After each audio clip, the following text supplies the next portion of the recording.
It's time for the word of the week, and this week we're going to look at two words that come from Koine words that we use in English on a pretty regular basis. One of them has New Testament connections and the other one doesn't. Let's start out with the one that does not.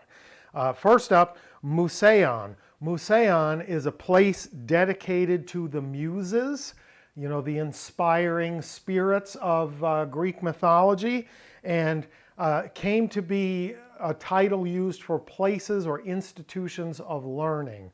For a great example, the library at Alexandria was known as a museion.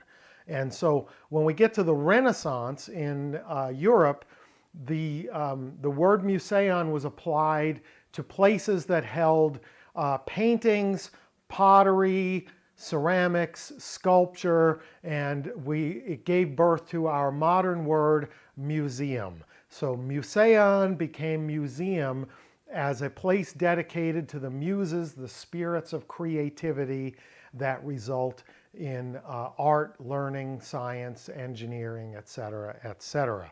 Let's move on to the word that does have a New Testament connection, and that word is koimeterion. Koimeterion is a sleeping place or a resting place, and we get the English word cemetery from koimeterion. So if we look at the kappa and the mu, we have the C and the M. If we look at the tau and the rho, we have the T and the R. So koimeterion eventually becomes cemetery.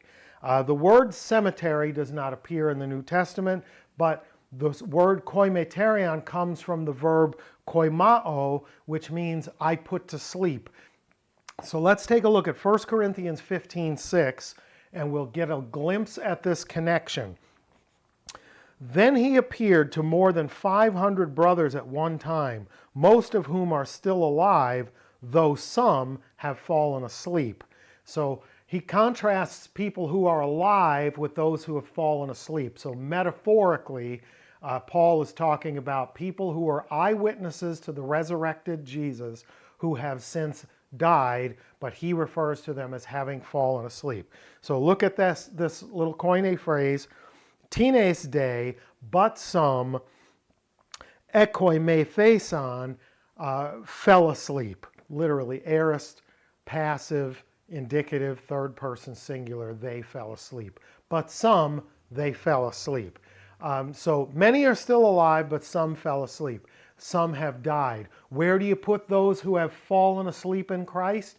Interestingly enough, our word of the week, koimeterion, cemetery in English, originally was the burial place for Christians because they had fallen asleep in Christ. Let's take a look at another verse that addresses this concept. It's two verses actually. 1 Thessalonians 4, verses 13 and 14 from the ESV with the Koine supplied. But we do not want you to be uninformed, brothers, about those who are asleep. Periton koimomenon. Peri, concerning or about. Ton koimomenon, passive participle, the ones being asleep. We don't want you to be uninformed or ignorant about those who have fallen asleep, that you may not grieve as others do who have no hope. For since we believe that Jesus died and rose again, even so, through Jesus, God will bring with him those who have fallen asleep. Tous koimethentas, another participle, but this is in the accusative case, those who have fallen asleep. So our word of the week, koimeterion, is a resting place originally for Christian believers, for those who fell asleep in Jesus, but later on became the basis for our English word cemetery, a resting place, a sleeping place for those who are no longer up and about, awake, conscious, and living their lives.